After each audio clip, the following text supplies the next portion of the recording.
Hello and welcome to Marketing Speak. I'm your host, Stephan Spencer, and I am delighted to have my friend Jay Abraham back again for another episode. Jay is the $21.7 billion man and one of the highest paid marketing consultants in the world. He's a proven business leader and top executive coach in the US. And Jay, it's such a great pleasure to have you. Thank you. And you forgot to say he's ever non-punctual. I am late and I messed Stephan up and I apologize publicly. Okay. It is an equal pleasure to be on your podcast and a privilege to be in your scepter. Okay. Okay. Well, thank All you. right. And you're in some other scepters too that are pretty darned interesting. Like for example, you're in Dr. Barry Morguelan's private client group, high level mastermind. I am. I think very highly of Dr. B. I'm curious to hear what your experiences have been, like any kind of epiphanies or Yeah. No. Yeah. transformational Sure. things from that. Yeah. His work. I mean, for people who don't know of him, he is arguably the preeminent grand master Chinese energy doctor in, pardon me, North America. He is not Chinese. He is an allopathic physician, but he spent 20 years of half of his life up in the mountains with great grandmasters in the in the outer whatever of China, learning, mastering, and gaining unimaginable understanding of the power of energy and how little we really harness or harvest its profound capacity to propel so much of our life achievements at a much higher level. He's someone that anybody who's receptive to that should probably get to know. He's got very, I don't have any economic interest in his business, but he's got lots of accessible ways to get to know his work. But if you master it, if you diligently embrace it, it has the capacity to elevate your achievement, uh, uh, really invigorate the quality of your relationships, expand your intellectual prowess. Uh, it has profound positive efficacy on your health and much more. And it gives you a connection to the world that is hard to explain, but is very profound. How's that?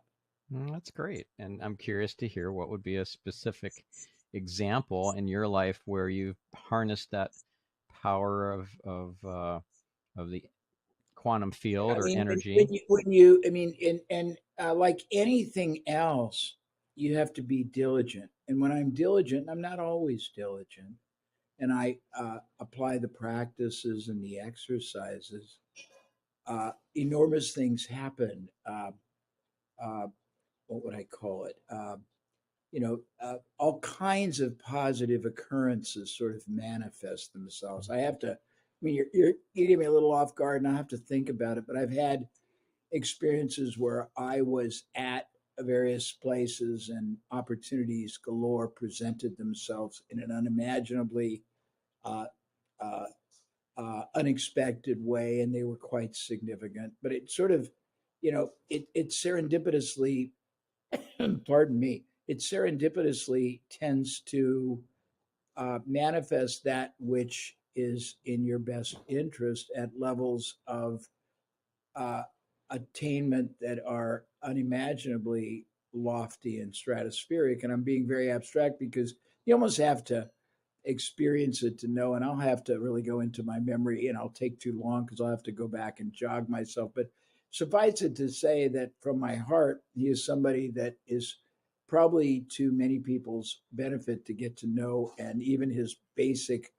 uh, body of work is probably worth anybody embracing. Everything from his relaxation to his breathing exercises to his much more sophisticated to his $100,000 mastermind. It's quite profound, and he's a very, very powerful man who is on a mission and a crusade to transfer true knowledge of how to really. I mean, the concept is this. Let me put it in its purest and simplest metaphoric way.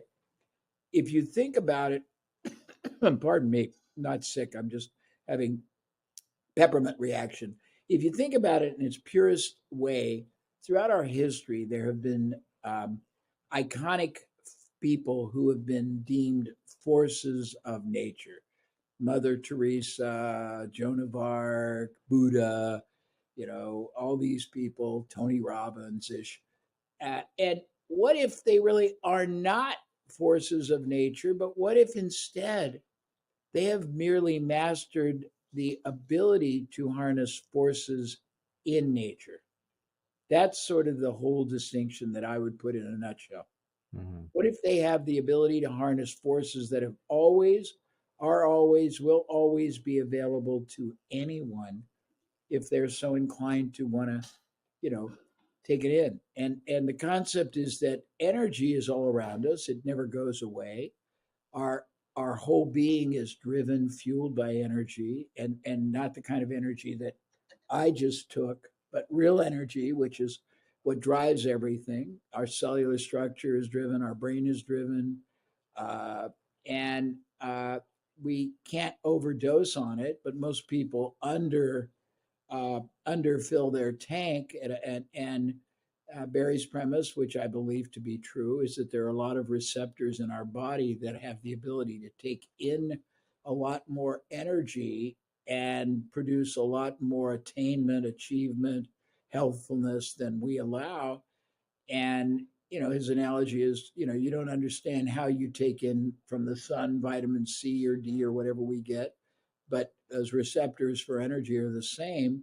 And we think energy is what I just drank, or it's a pasta bowl, but that's the outer periphery of really the level of profound energy that you can install and instill into your being. And if you are operating in this sort of, think of your body, your mind, your your whole existence being either a four-cylinder, 2-liter engine, or a 16-cylinder, 850 horsepower engine, and thinking about whether you're running on alcohol or you're running on nitro. And those are sort of the metaphoric differences. And I mean, that's about as much as I can probably just freeform, but hopefully that gives you some context. Yeah, that's great. That's great. I'm sure Dr. B will appreciate the nice plug, and I Yeah, wasn't tell me wasn't if you planning on talk all to that, but me. he is awesome, and he definitely deserves it. One thought that comes to mind as you're talking is that if everything is energy, so matter is just energy slowed way down. E Yeah. equals mc squared. So it's just you are dealing with energy everywhere, including the physical items in your periphery. So Yeah, I mean, harnessing and, that and it energy doesn't just go anywhere. I mean, it doesn't disappear. It yeah. just transfers from one form to another, from one, receptacle to another. So if you understand that, I mean, it's a little complex, and you have to really slow down and accept a certain sort of um, complexities and just sort of embrace it. But it's pretty powerful, very powerful. Yeah. So how would you employ that um, energy management set of principles in a, let's say, marketing business type of coaching engagement with a high end client? Well, I think that, I mean, again, you're actually asking some very intriguing questions. I haven't really thought about an answer, but if I were to think about it, I'd probably say that the first thing is you allow yourself to slow down enough. I mean, there's many different forms. Breathing is one of them, and if you're really trying to deal with something, you try to figure out what in the heck your goal is. Because I'm a great believer, and I may be mixing answers, but I believe your body, your mind, everything about you is designed to solve problems and attain opportunities. But we can't do it if we don't know what the goal at hand is, and most people aren't clear at all. to themselves, to their subconscious of what they're trying to accomplish. And this is all interconnected. So if you want your subconscious to drive the super energy engine that is your capacity, I think you first have to get clarity on what the heck you're trying to get closer to or away from and why, and make sure that you really have clarity on it. Because if you don't, you're never going to really optimize anything, don't you think? Mm-hmm. So I think that's probably the hardest for anybody, whether you're a consultant or whether you're the recipient. If you don't know what you want, I don't know what I'm trying to do for you, and I don't know the why and the where, and then the how is like the least probably, because if you don't get those first couple of distinctions, I don't think you'll ever get the latter one. So that's probably the first part. The second would be, that it's a lot of it is about connectivity. It's literally, I mean, Barry's got, he calls it the Great Eight, and I haven't really visited it for a long time, but there's these eight different categories that you want to achieve in all forms of everything you do. And one is serendipity. One is working on your prowess, as opposed to grit. Most people use grit, which is just working so hard, pushing. And he's saying that's totally unnecessary when you allow the power of the energy to take over for you. But it's not as metaphysical as it might seem. It all is tied together. But I mean, I go back and believe most people don't have a clue what they're trying to accomplish in any form of their life, business, career, job, relationship, body, health, Mm-hmm. which is why they don't. Or if they do accomplish something, it's a fraction frequently of what is possible from the effort, time, and yeah, I mean, I probably, I mean, and only because I haven't really thought about Barry's work that much in terms of explaining it, except to say with no uncertainty that it's something that I think almost anybody would gain multiple facets of benefit from at levels they can't imagine, and they have to do it. But it's like anything else. If you and I go to the gym and work our asses off today, and never go again, and are frustrated because our bodies are flabby or fat, it's hypocrisy, isn't it? And there's nothing in life that I've ever embraced myself or observed, experienced, or been exposed to that is sustainable without reinvestment. And so, maybe passive, maybe you can buy property and have someone else manage it, and that might be an exemption. But in most aspects of our lives, our businesses, our careers, you got to keep, just doing it. You got to, there was a really interesting commentary that Fran Tarkenton, the football superstar, said a couple of years ago when he was speaking at one of my events. He said, "You've got to wrestle the bear to the ground every day." And the analogy is not that it's really that horrible, but I mean, you get up and you do it. I mean, we get up in the morning and, we do our number in the bathroom. We have to take a shower if we believe in hygiene and cleanliness. We have to fuel our bodies, whether it's liquid or solid. Uh, we really need to fuel our brains with stimulation and enrichment. And if we don't, we can only go a certain period of time and we start atrophying in all forms. And it's, Barry uses this analogy that everything is nothing more than um, than quantum physics. You expand or you contract, you grow or you die. You and when you understand how to harness different powers in life, and Barry's is one of us, certainly not the only one, but it is a powerful force. But there's all these higher performing mechanisms that have always been available that most people don't even understand that exists. And if I can lateral a little bit, I'm very fascinated, and it's not stuff that I always do. I'm always fascinated with how to get higher performance out of time, effort, opportunity, resources, uh, access, human capital, intellectual capital, relational capital. But I think all of life is about how do you leverage performance, and performance can mean lots of things. Performance can mean your healthfulness. How does your body perform? It can be, how does your mind perform? How does your parenting perform? How does your your, whether it's your relationship in terms of love, romance, sexuality, contribution, mutual growth, and all of that, I think, is performance. Don't you think? Mm-hmm. Yeah. And yeah, the implications are far-reaching. If you can harness that energy and apply it to whether it's your business or your relationship or your health or um, family dynamics, your career, it doesn't matter what it is, it will improve. It may not happen it may not unfold in the way that you were expecting or wanting, It but really does, but oftentimes it exceeds your right. expectations. And most people, very honestly, it's interesting. There's an adage in business, and it's probably applicable to our totality of life. Most people in entrepreneurial businesses, which is the majority, they never achieve their goals because they really don't have finite, reverse engineered, very clear cut as achievemental goals that are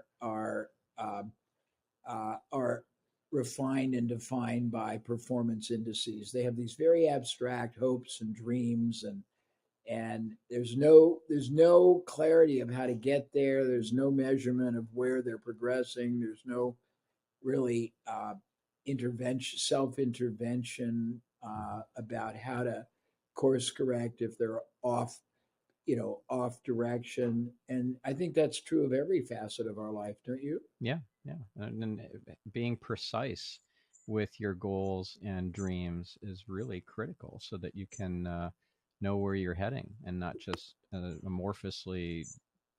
But also how to get there. I mean, there's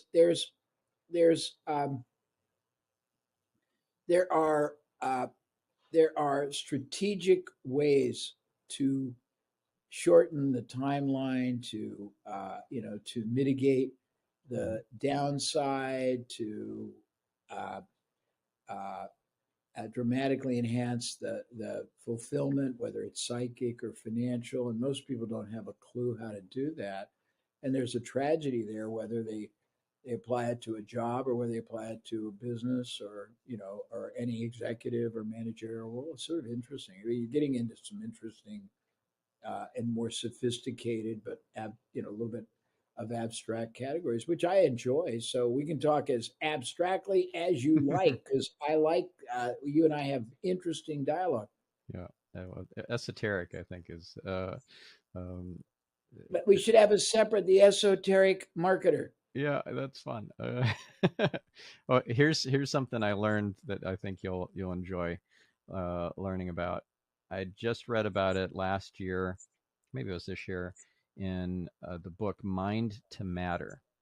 Mind to Matter Okay, explain. by Dawson Church. And Okay, here's the surprising thing. There's a very slightly radioactive uh, element called americium 241. It's never actually heard of it. what's in smoke detectors, and Really? yep, it's harmless to us because it can't. The radiation can't even penetrate our skin, so that's why it's in smoke detectors, and we don't have to worry about it. Funny thing though about americium's americium 241's decay rate. It's highly predictable.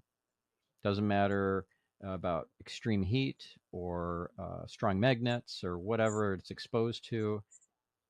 The decay rate does not change, except Really?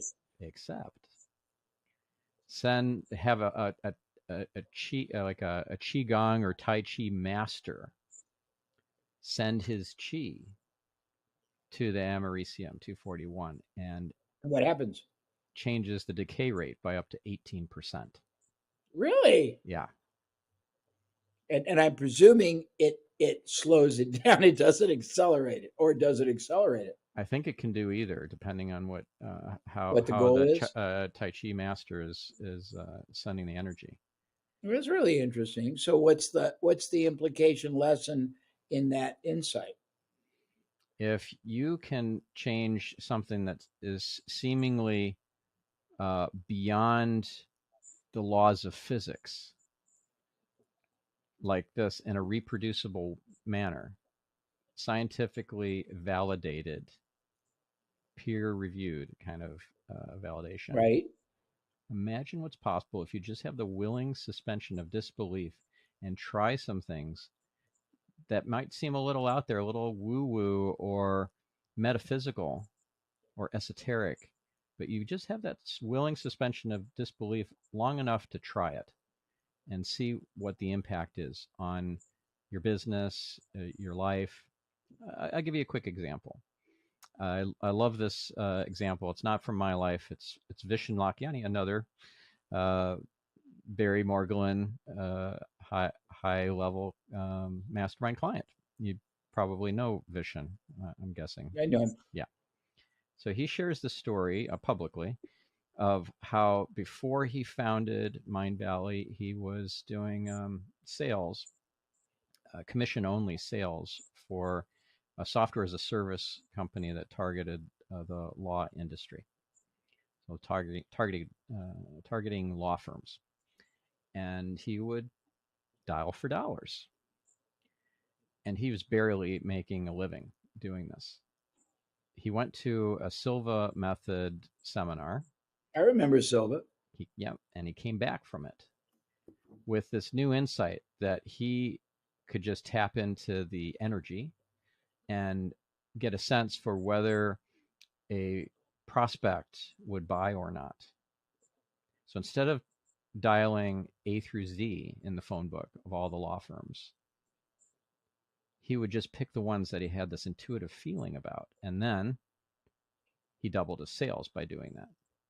And That's then really wild. he did it again, doubled his sales again, just by keeping doing this, only calling those law firms that he felt this energetic pull towards. He doubled his sales yet again. He actually became a vice president at this company because he was so successful with sales just by applying this technique. That's pretty cool. So that's how you Yeah, can tap into that's the quite energy. profound. Yeah, that's really neat. Yeah. So do you have any examples where you've tapped into the energy and done something extraordinary that people would hear and say, I don't even believe that?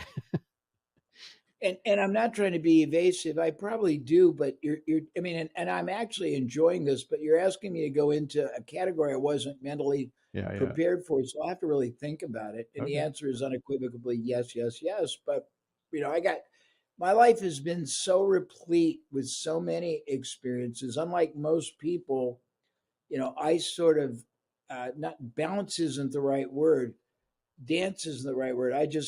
I travel from one profound experience to another, to another, to another, to another, and they sort of they you know they uh, what's the word I would use? They they build up with such diversity that they just become almost obscure. I sort of, unlike most people, because I deal every day with usually 6 to 10 totally unrelated issues, totally unrelated, that I have to really focus on and be in the moment. And I sort of dump out of my brain most all of the references from yesterday or 2 days ago or last week. And I have to really spend some quality time uh, sort of sorting through. It's one of the I mean, I'm technophobic. I have 25,000 emails that are not sorted on my in my email account. So if I want anything, it doesn't come up in a minute. It takes a little while for it to find it, and I don't always have it uh, organized by the right subject line or category. So it's even more complicated, and it's somewhat of a metaphoric example of what you're asking of me, and my brain isn't responding. So I don't want to be frustrating, but I probably have so many examples in my life, but right this moment, none profoundly are coming to mind. Hmm. That's okay. That's okay. One thing I found about accessing memories and uh, insights and things like that is if I just kind of surrender and know that I'm a receiver. I'm like an FM tuner, and if my vibration is high, then I'm tuned into some really high quality radio stations, and then the stuff just comes to me. Uh, And I would agree with you, but it presupposes a discipline of getting that. If you think about a radio receiver, it has to be it has to be set. It has to be set to receive it. It's probably not dissimilar to what I was saying earlier about uh, Barry's Barry's work. There are certain processes that you have to go through with some regularity to get your mind in gear to really capitalize on the power that's available. And it's probably not dissimilar to memories. I think if you say, tell me what you remember, you go, I don't know what I remember. But if I had probably a few days or weeks or hours of process that you're referring to, I would imagine that I would be eerily and continually uh, just bombarded with either positive, negative, or fascinating memories from many, many, many facets of my life, and probably as I'm interacting with people or watching something or reading something or driving down the boulevard, it would trigger all kinds of historic memories, which I'm thinking would either be very interesting or would be really uh, scary and eerie, but it's probably a fascinating process to experiment with. mm-hmm. Have you ever done Dave Asprey's 40 years of Zen program? No, no, I've been offered it many times. Have you done it? I've done it. Yeah, Did you really get a lot out of it? it was profound. I did this about 4 or 5 years ago. Did it with my wife, Orion, and we both had really profound insights that came to us. The best thing that came out of that for me was having memories from my childhood, positive memories, because I didn't have a very easy childhood.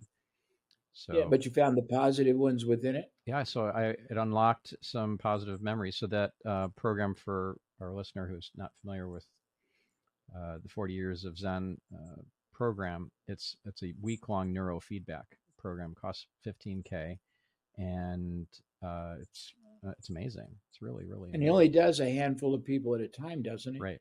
Yeah, so there'll be a pod or a group of a cohort of maybe 12 people.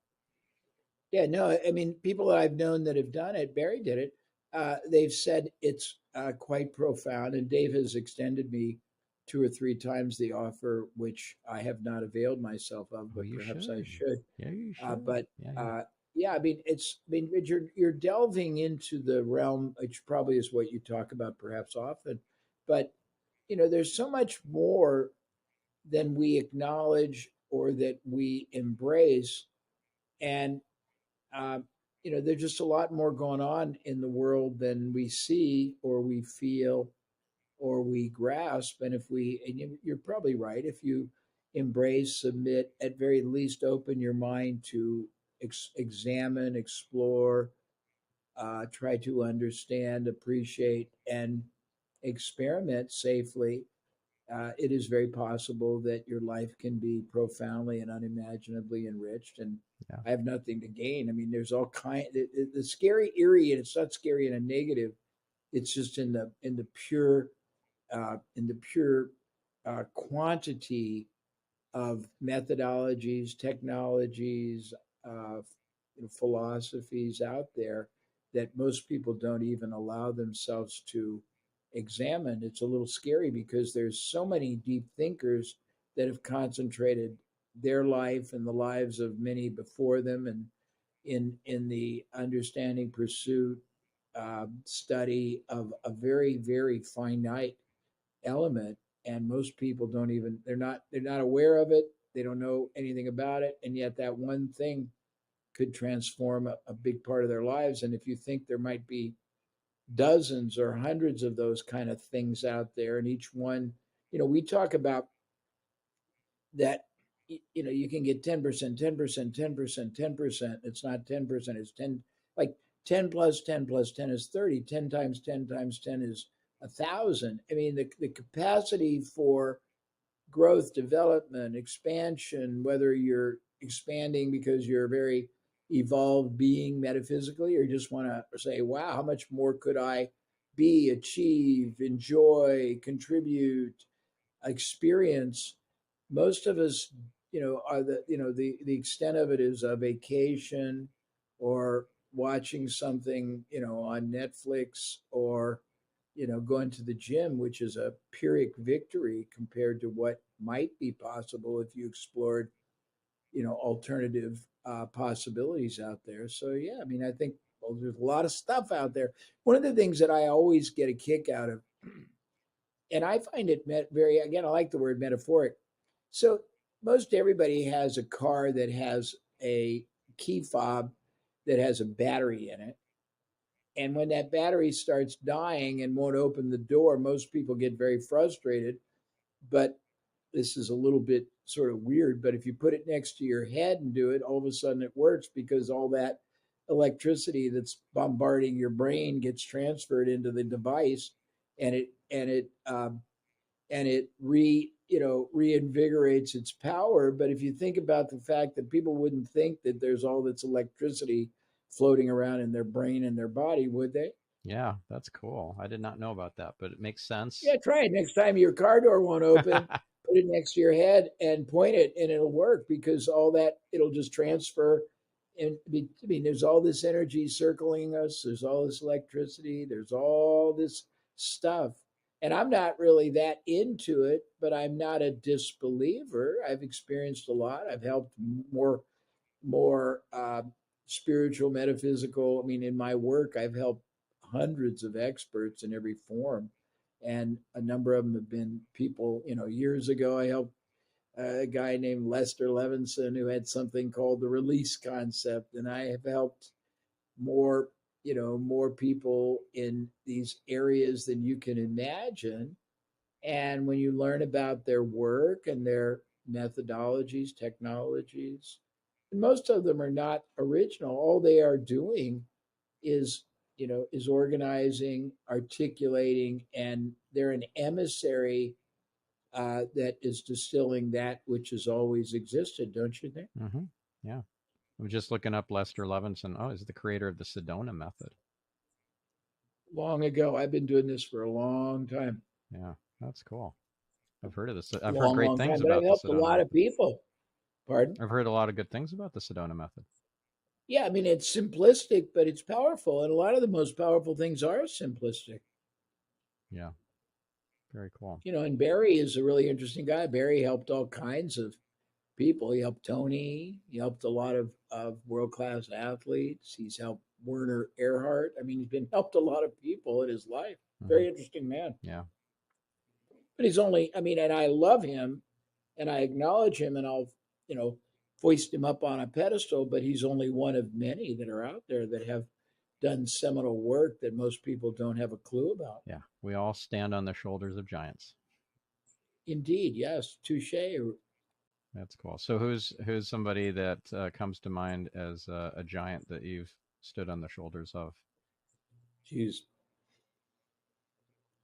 you mean, and I don't ever mean to disacknowledge my influences, but I mean, unlike most people, I've had a really an amazing amalgam of influences, because I've helped, I've helped over 300 A category experts in my life, and each one of them, none of them came to me for help with their expertise. They came for help commanding more reverence, more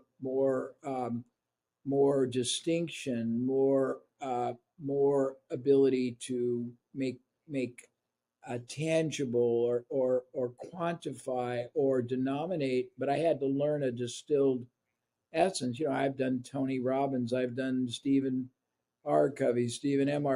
I mean, Jesus, I don't need, I can't, certain things I mean, I've had more, most people in their lives, and it's nothing wrong with it. It may be actually better, I don't know, but most people have had one or two um, mentors, or benefactors, or key influencers. I've had hundreds, and I've had them not just in the United States, but I mean, I've had them in I've worked with very high level people on a worldwide basis. I hung out for a while in the Shaolin Temple in China, where there that's the origin of kung fu. Mm-hmm. And I hung out for a while with the head priest, and we had long dialogues. I mean, I've done all kinds of interesting things over the course of my life. That's cool. Did you ever take martial arts? I took it vicariously watching my kids take it when they were young. I didn't learn anything, but are you a martial artist? No, it's on my to-do list of things that would Yeah, I mean, that would highly I have a benefit me. lot of things on my to-do list. The first is to lose weight. I'm not doing a very good job of that. We got the holidays coming up, so it's going to be a little bit more challenging. But I think everyone, I have a philosophy which I call it's like I call it the bucket list bonanza, and I challenge people. Everybody theoretically, Stefan, has a bucket list, and the bucket list has derivative applications. They have a business bucket list if they're an entrepreneur. They have a prosperity bucket list. They have a self uh, a self identity bucket list, whether it's their their prowess, their handsome or beauty, their romantic, sexual, relational, whatever, their influence in world if they're charitable or philanthropic. But I believe when you realize how much more is possible from time, effort, resources, interaction, all that exists that we don't know, you will throw out your current bucket list. Most people don't even know what their bucket lists are, they're very abstract. And you'll replace it with one far bolder, more daring, audacious, because uh, that's really what's relevant. A guy, and I liked him. He died recently. Bob Proctor had a fabulous, I thought, statement, and I really borrowed it more generously than I should. I try to acknowledge him, but sometimes I probably didn't. And he said most people in life struggle with the very inappropriate, wrong, blatantly incorrect. Uh, uh, they're tormented by this question, and it's, "Am I worthy of the goal?" We all have goals, which I'll call aspirations, targets. Uh, Geez, I don't know. Uh, uh, uh, uh, just desires, and those are our goals, and it can be in all forms of our life. And we say, "Am I worthy? Am I going to really ever be able to achieve it or sustain it or come close to it, let alone exceed it?" And he says, when you realize how much more is achievable, possible, attainable, over attainable from the same thing: time, effort, opportunity, energy, relationships, uh, discipline, capacity, exercise, not just physical exercise, but discipline. The right question to ask is never, "Am I worthy of the goal?" It's the opposite. Is the goal worthy of me? And that's a really profound question Mm-hmm. to contemplate. Yeah, that's great. I love that. Is the goal worthy of me? Uh, one thing I got out of Abundance 360, the program run by Peter Diamandis, is the concept of the moonshot and of the MTP, which stands for massively transformational purpose. And what's the abbreviation? MTP is massively transformational purpose. Well, let me blow your mind with the realization that most people don't even know, and it's not out of alignment. It's not an ADD diversion. Uh, Peter, and I'm not diminishing. He's got knowledge and technological understanding that makes me look like an idiot. But all these people talk about an exponential performance or growth. Mm-hmm. If you study mathematics, you will find that exponentiation is way down on the totem pole. There are five gradients above it of achievement that mathematically are given, known, absolutely attainable. It's called hyper operationalizing, and they're tech. Let's see, tech. I got to remember what they are. Uh, tetration, heptation, octation, pentation, out of order.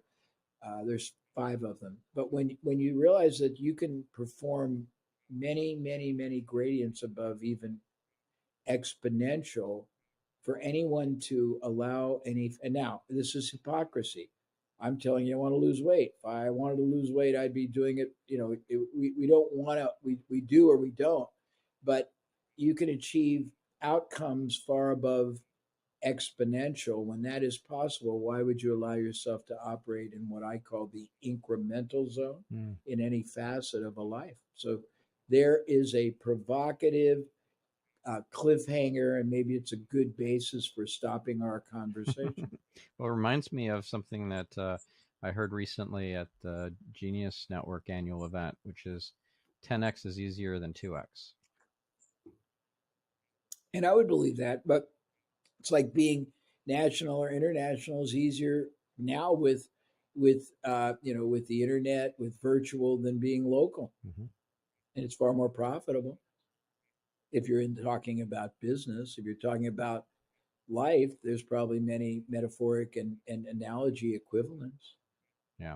It's an interesting conversation. I'm sorry that I had to shorten it. You're taking me into philosophically enriching, uh, uh, land and territory that I hadn't really thought about for a long time. Thank you for Yeah. that. Yeah. You bet. And I'm curious, just to wrap up our conversation here, do you have like a MTP, massively transformational purpose, or Yeah, well, the answer is yes, no.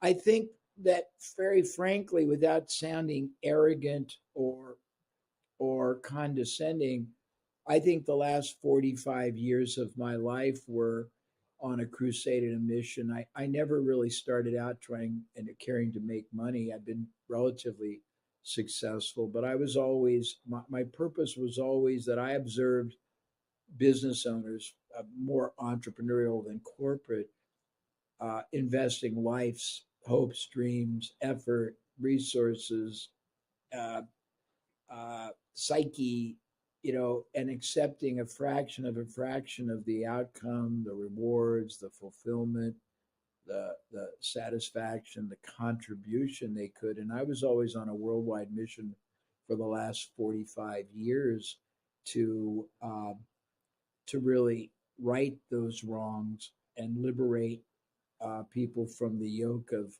of limited and oppressive sort of a unsatisfying existence. And I think I did a relatively good job. I have to think about what my bigger, more audacious, hairy purpose is today. We're on a, I'm shifting a lot at this point in my life because I'm older than some, not as old as others. And we're more interested now in getting involved in businesses, growing them significantly, but not worry. I mean, I have many other things in my life that fascinate me. I like the human condition, and I like all kinds of human beings, and I fascinate interacting with them at any level. And I'm always curious of how every man or woman sees life, sees what's going on, defines things, um, refers to things, relates to things. And I think most people don't really care about that. But I think if you don't, you're missing a huge benefit, because the more you understand the composite of the world that is driving your life, the more powerful you are. And power, positive, healthy, uh, benevolent, not malevolent power, is the advantage you want. And of all life, without sounding usurious, what you want in your life is to gain the maximum ethical advantage you can in everything you do, with everyone you do it.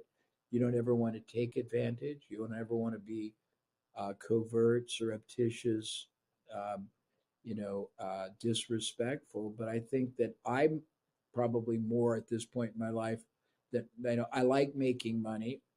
I'm tired of doing seminars and training, and I don't like being even categorized as an information marketer. I probably would rather be thought of as a masterful thinking partner for people who need a lot of very complex thinking and understood. And I like very complex Gordian knots that need to be untangled.